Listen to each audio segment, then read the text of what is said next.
What's up mga paps? So ito na yung ating mga broiler na day 7 na sila. Day 7 na gabi. Kung mapapansin nyo, kahit gabi na ay may naghihingal na. So kaya kaninang umaga, tanghali pala, tinanggalan natin yung sapin totally. Kasi talagang hindi na nila kinakaya yung init. Kasi pag ganitong edad mga paps sa broiler is meron na rin silang init, sumisingaw na yung init nila sa katawan dahil nga purong feeds yung kanilang kinakain. Kaya yan, wala tayong heater kahit gabi na, pero mapapansin nyo may naghihingal. Kaya so automatic naman yung ating heater, automatic yan. Kaya babase yan dun sa sa sinet natin. Binabaan natin yung sinet natin kasi nga medyo hinihingal sila. Tapos dun sa dulong papansin nyo may partition tayo kasi nagtimbang nga tayo kanina umaga. So yung hindi pa sila masyadong nakakakain, tinimbang natin.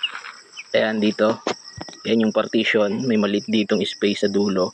Kasi pag timbang natin kanina, ito yung mga, so hindi naman sila mga bansot mga paps, pero hindi sila nakapasok dun sa average na timbang ng dapat sa day 7. So 185 yun. So ito mga 160, 170 mga ganun. So hindi naman ganun kalayo. Pero hiniwalay natin agad kahit 1 week pa lang para makahabol sila. Kasi kadalasan mga paps pagka ganyan ay hindi sila nakakakain ng maigi, kaya nahuhuli sila. Kaya hiniwalay natin. Yung nag-open tayo ng sides.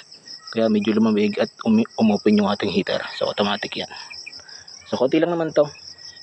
14 yata to, 15 yung hindi pumasok, pero hindi naman siya ganoon kabansot. Hindi katulad nung ang last batch natin na parang yung pagkabansot niya is pang 3 days lang yung timbang niya, pero ito hindi naman. So pinakambaba yata 145. So papahabulin agad natin. So nung last batch natin ang ginawa ko kasi 2 weeks tayo naghiwalay. So ngayon try natin to 1 week pa lang naghiwalay na tayo. So sara na natin kasi medyo lumalamig. So nakaset yung ating heater na mag off sa 32 degrees Celsius. So on naman siya ng 31. So yan. Pero may naghihingal may naghihingal. So ibig sabihin baka babaan pa natin yung 32. Yan yung reading niya, 31.1 kasi nag-open nga tayo ng side para makapag-video. Medyo lumamig kaya umon yung heater. So sara natin to. Sara natin. So wala na silang flooring. Tapos binabaan natin yung ating setting ng thermostat.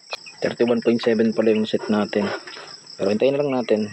Isa na lang naman. 0.1 na lang. 31.7 pala yung set ko. Tapos yung differential niya para mag-off ay 0.6. So 31, saktong 31 ay bubuhay siya. Ayan. Wala na yung heater natin. So ganyan tayo mag-adjust mga pops. Didepende tayo dun sa behavior ng ating mga sisiw. Kasi kung susundin lang natin yung nakikita natin sa internet ay malamang sa malamang hihingalin yung ating manok. Kasi nga yung 32 is hinihingal na sila. Kaya nagbaba tayo. Utay-utay natin binababa base sa behavior nila. So yun lang yung ating share mga pops. Bye bye.